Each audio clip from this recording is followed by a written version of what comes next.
Coming up on today's episode of Airborne, Hawaii's Island Air asks for return of pilot bonuses. The FAA announces a NextGen upgrade for Washington, D.C. airspace. And the EAA seeks a path forward on stadium overflights.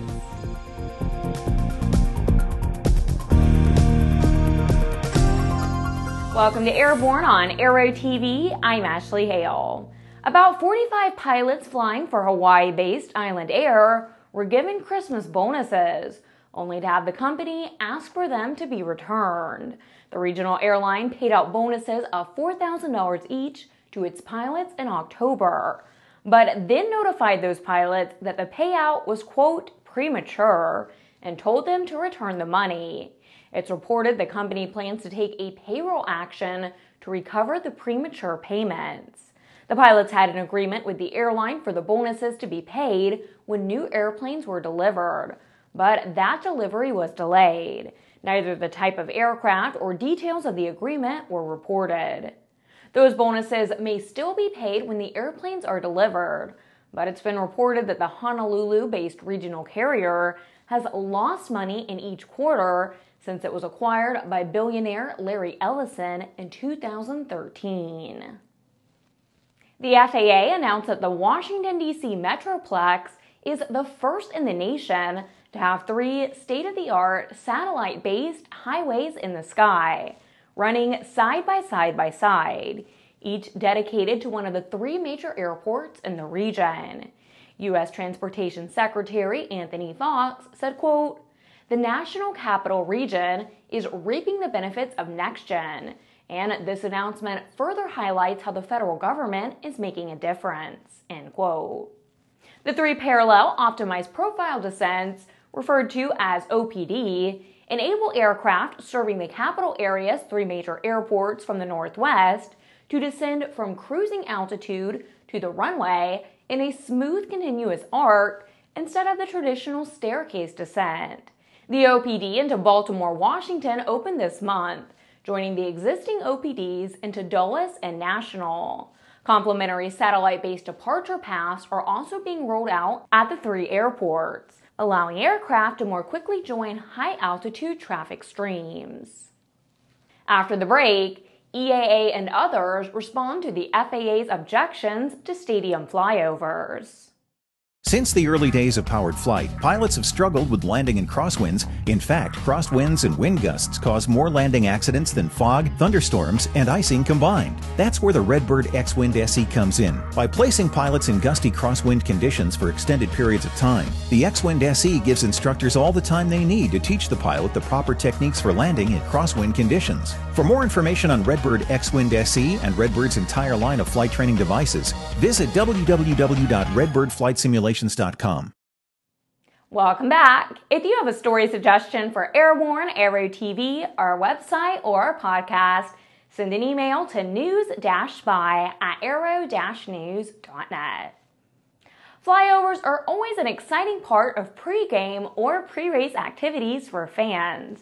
But with fewer military aircraft to participate, the EAA is hoping that more private aircraft will be allowed to pick up the slack.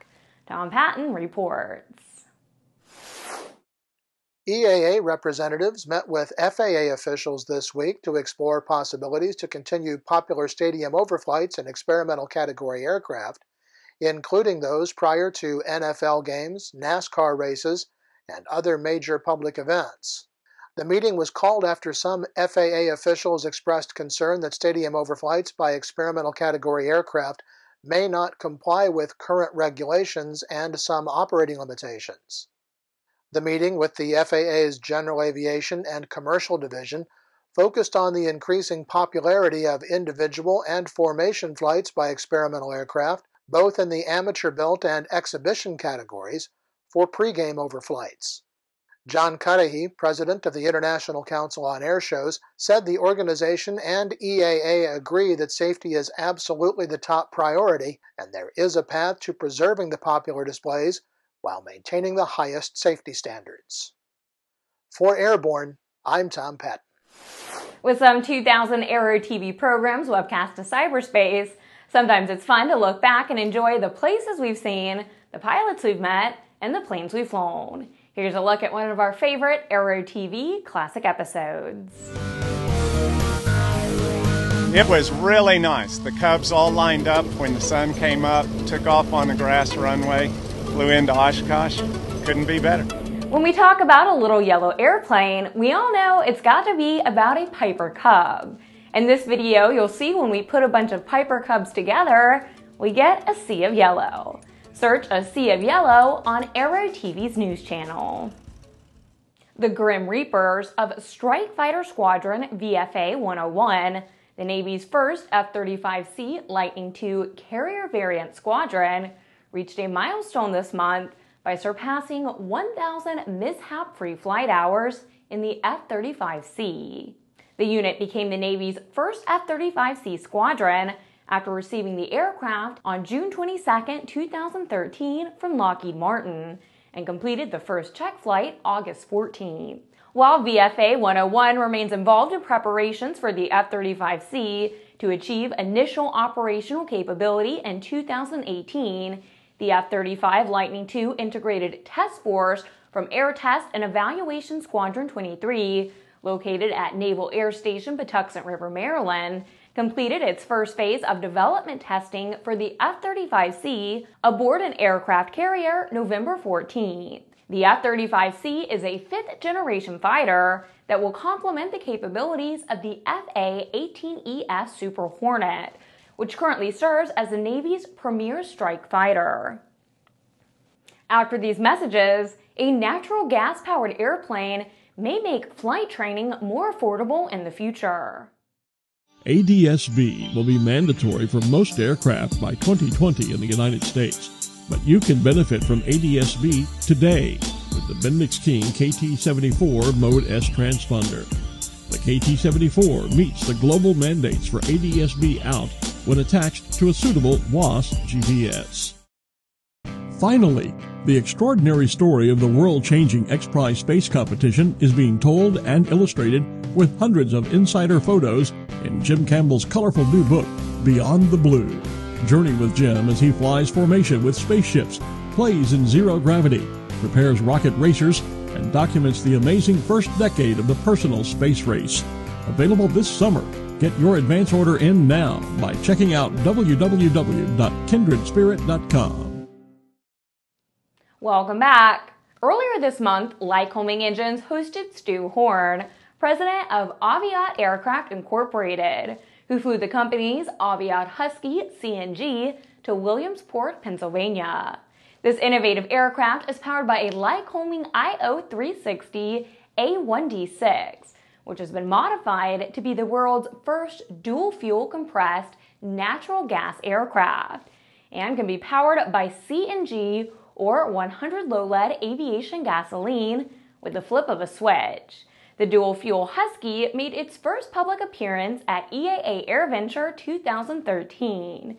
On the Aviat website, Greg Herrick, president of Aviation Foundation of America, said, quote, "One aspect we're particularly excited about is the opportunity to dramatically reduce the cost of learning to fly," end quote. This statement was made in regards to the lower cost of CNG fuel.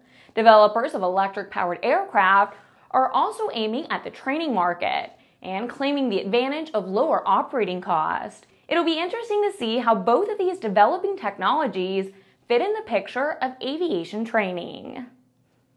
On December 10th, the Civil Air Patrol will be awarded the Congressional Gold Medal in honor of its founding members' role in protecting the homeland against deadly German U-boat attacks during World War II and carrying out other vital wartime domestic missions.